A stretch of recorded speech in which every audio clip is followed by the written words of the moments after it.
Welcome to the season premiere of the Life in Film podcast. This is the podcast that we ask our guests from in front and behind the camera, how did they get their foot in the door? What was the key to unlocking their success? What's their story? Mr. Potter. Lucias Malfoy. Our guest today needs no introduction. He's one of Britain's finest actors. From taking on iconic roles such as Captain Hook and Lucias Malfoy in the beloved Harry Potter franchise. He's gone head-to-head with Mel Gibson in historical epic The Patriot, and now he's taken on the role of Hollywood icon Cary Grant. Or rather, the man behind it all, Archibald Alexander Leach. Our guest today is actor Jason Isaacs. A man can only be so many things. I was a poor father, but I was a great leader. I wasn't a great husband, but my wife was a bitch. We cannot be everything. We shouldn't try to be. Wise words, Daddy. Thank you, Jason, for taking the time, man. I know you've probably got loads of people to speak to, but I appreciate it, man. No, actually, funny enough, you are the very last interview of what's been a very long period of publicising this show. I did 1 million in England and 1 million in America, and you are the cherry on the ice cream on the cake. Amazing. Well, I'll try and make it as painless as possible. The very last one, I feel honoured. I'm nostalgic already about talking about it. Let's keep it going. Milk it. You're here now. How did you start? How did your love of acting start? Like, what was the kind of impetus when you were? It wasn't a love of acting, actually, and I'm not one of those people that ever wanted to do it. I'm from Liverpool, a very working class family. We just watched telly. That's all we did. We sit around. The whole family would sit on the couch and watch telly all night, every night. We went to the pantomime once a year, and go to the theatre and things. I went to university. We moved to London, and I went to school. And I went to university, and I was so completely out of my social milieu. You're British, you know. I was so out of my class.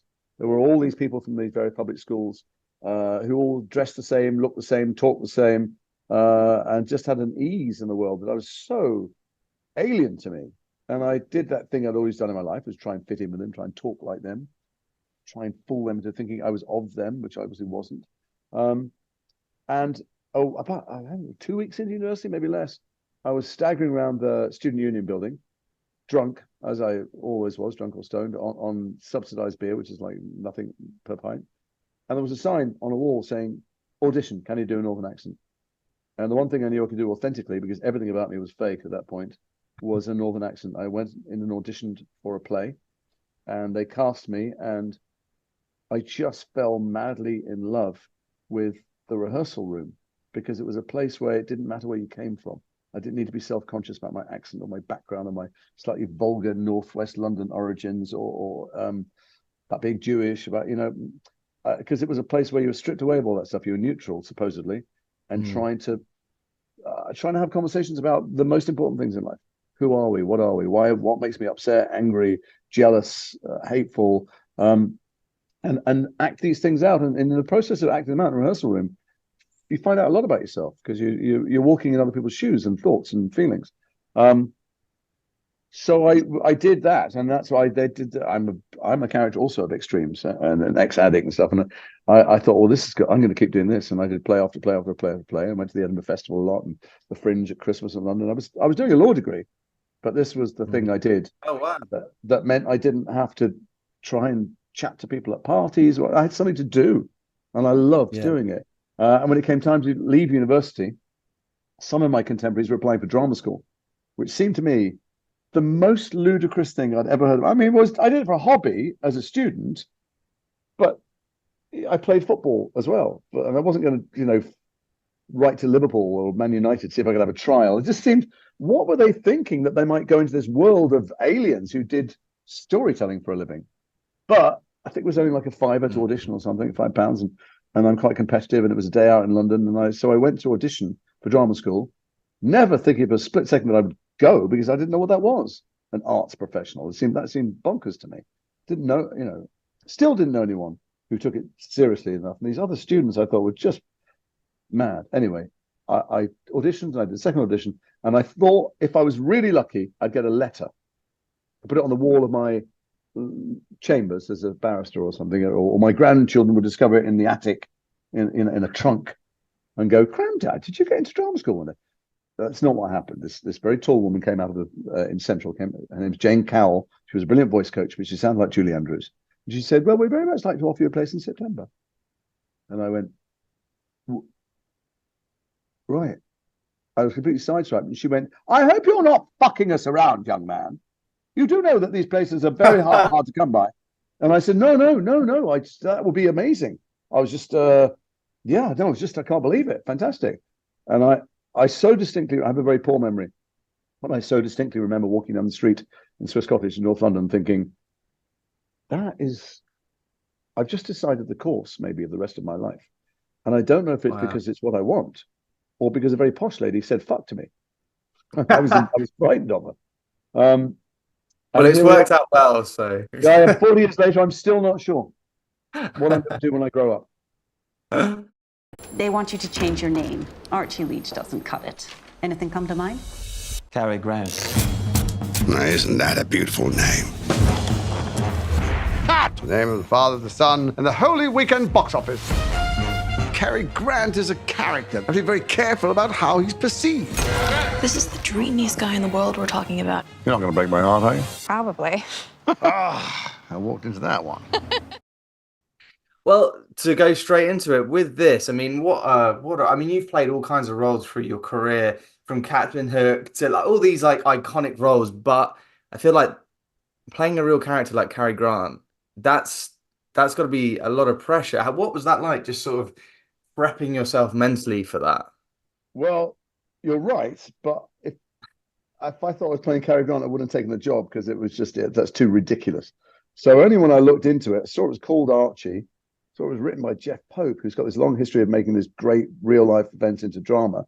But they said to me it was Cary Grant biopic, and I thought, well, what kind of fucking idiot would take that on?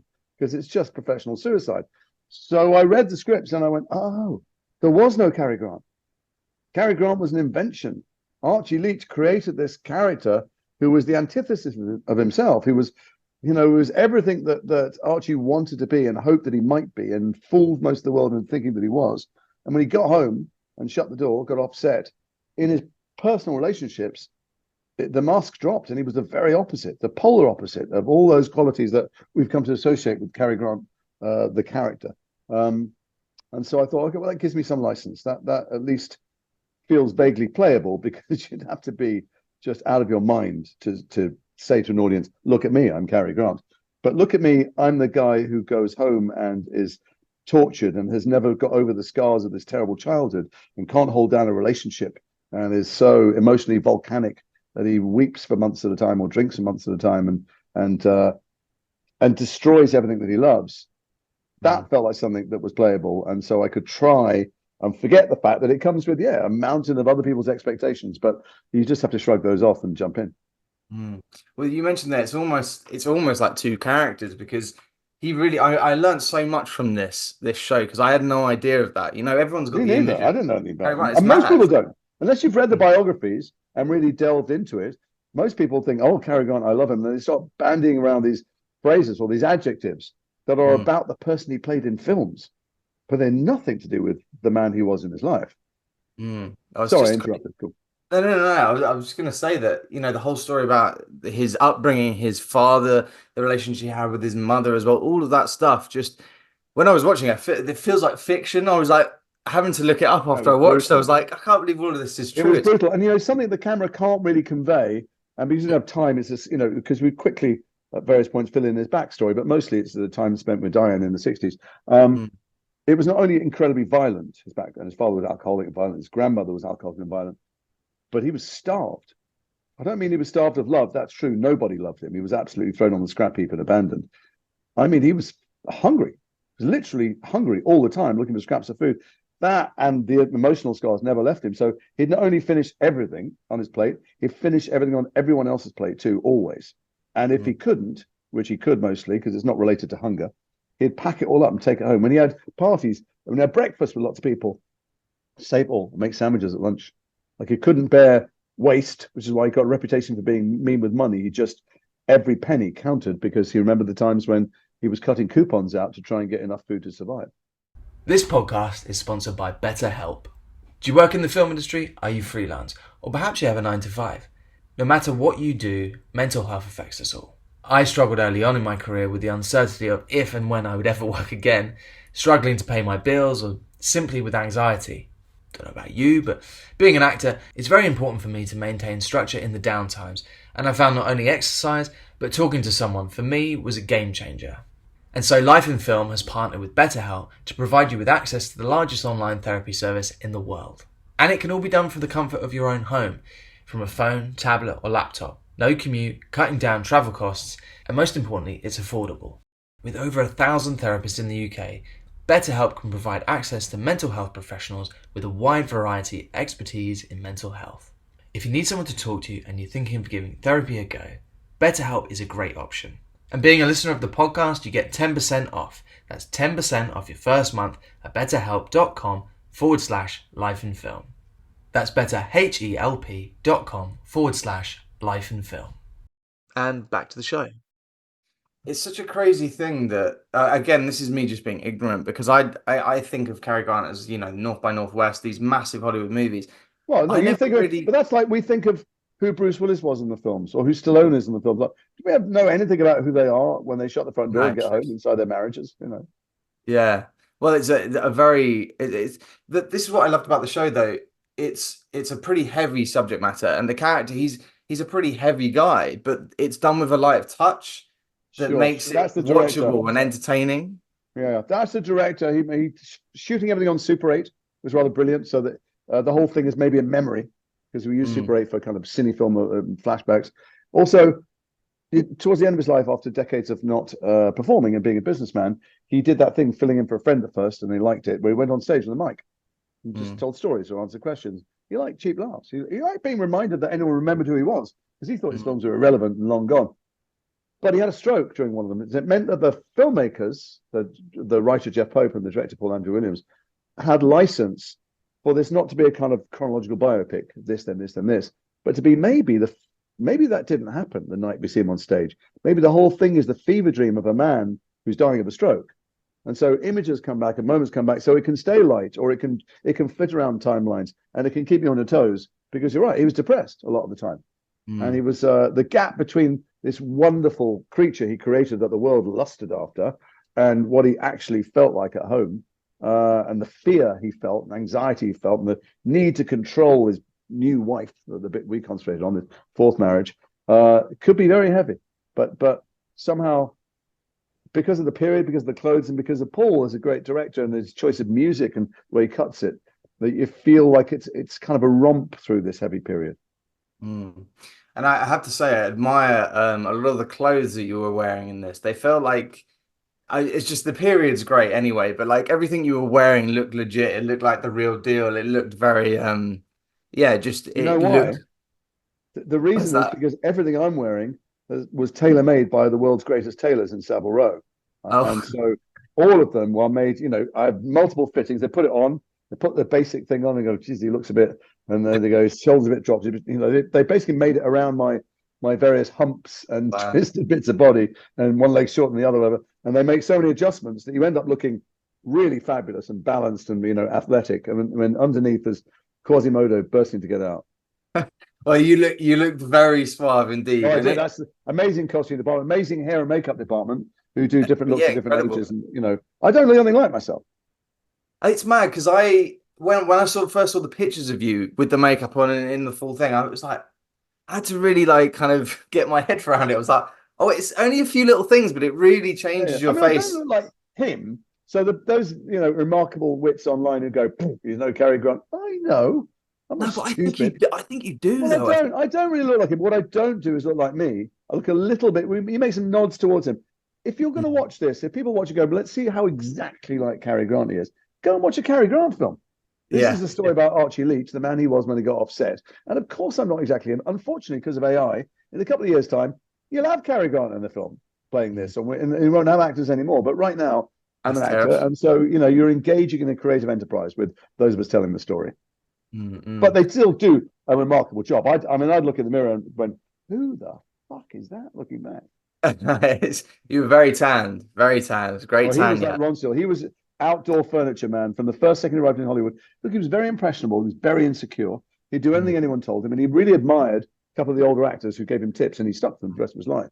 And one person said to him, be brown, gave him the color of the makeup, be brown. And he got a tan, and he spent the rest of his life with those triple reflectors. He'd sit outside his office and stuff.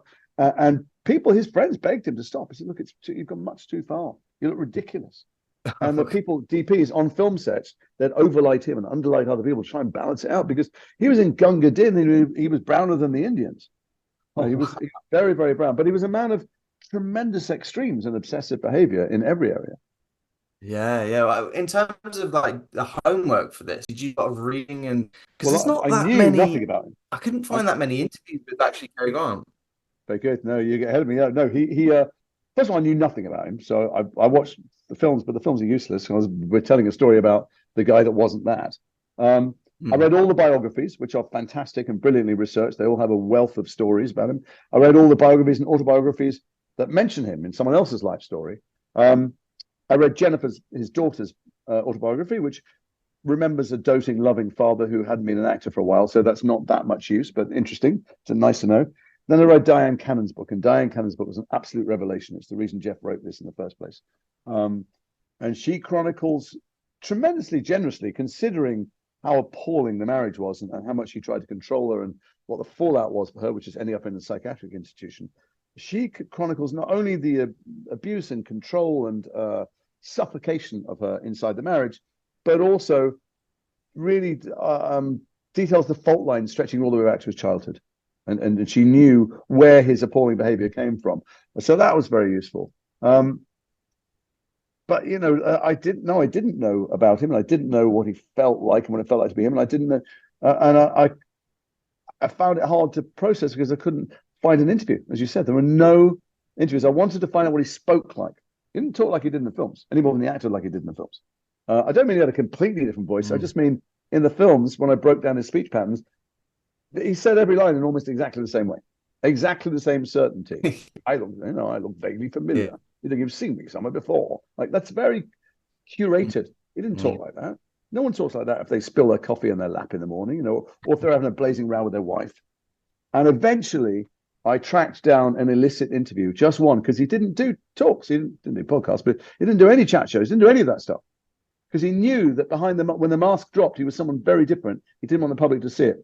Anyway, he gave one interview with someone in the last year of his life that was recorded against his will, and I got access to it. And for the first time, I heard him. I heard his insecurities. I heard the boy in some ways. I heard his belligerence. I heard his indifference to the audience. You know, he felt like he owed them nothing. They owed him nothing. I heard the things that frustrated him. I heard all those colors that he hid from the public. And I could hear echoes of the person I needed to play in the show. And that was an invaluable piece of research for me. What a gift! What a real Without that, I don't know what I would have done, because I knew he couldn't possibly talk like he did in the films. But it was so. In this interview, he says, the kid, he was only a student, asked him, "Who's the best actress you worked with?" And without a blink, he goes, "Grace Kelly." Grace Kelly, because she was relaxed. He goes, and that's the hardest thing to do. Well, actually, Grace Kelly wasn't that much of an actress, certainly not compared to Ingrid Bergman, who he worked with multiple times, and Katharine Hepburn, and Deborah Carr, and all these other people. But why did he pick Grace Kelly out? Because to be relaxed on screen was something he aspired to greatly, because he couldn't do it. So I knew that what I was watching was something he worked hard to create, and that in life there was something very different going on. So the tape was really helpful. I'll never let you go, Archie. You know what's wrong with you? No, what? Nothing. Dad, when am I gonna see Mother again? I'll be right back, I promise. No, please, I want to go! So it's okay to have a silly child like me in real life, but in La La Land it makes you look ridiculous? You're Cary Grant. Not to you, just Archie. Anybody who ever cared about me could never do that to me. Shut up! My daughter, Jennifer, she is by far my best production. What a journey we've been on. Now, I know exactly who I am. Jason, this has been wicked. Thank you so much for taking the time, and all the very best, man. Thank you. Lovely to Thank talk to you. Bye. Bye. It's a Life in Film, motherfucker. Subscribe and like and follow. Thank you to our guest Jason, And thank you to 42 West. And as always, thank you to our sponsor, BetterHelp.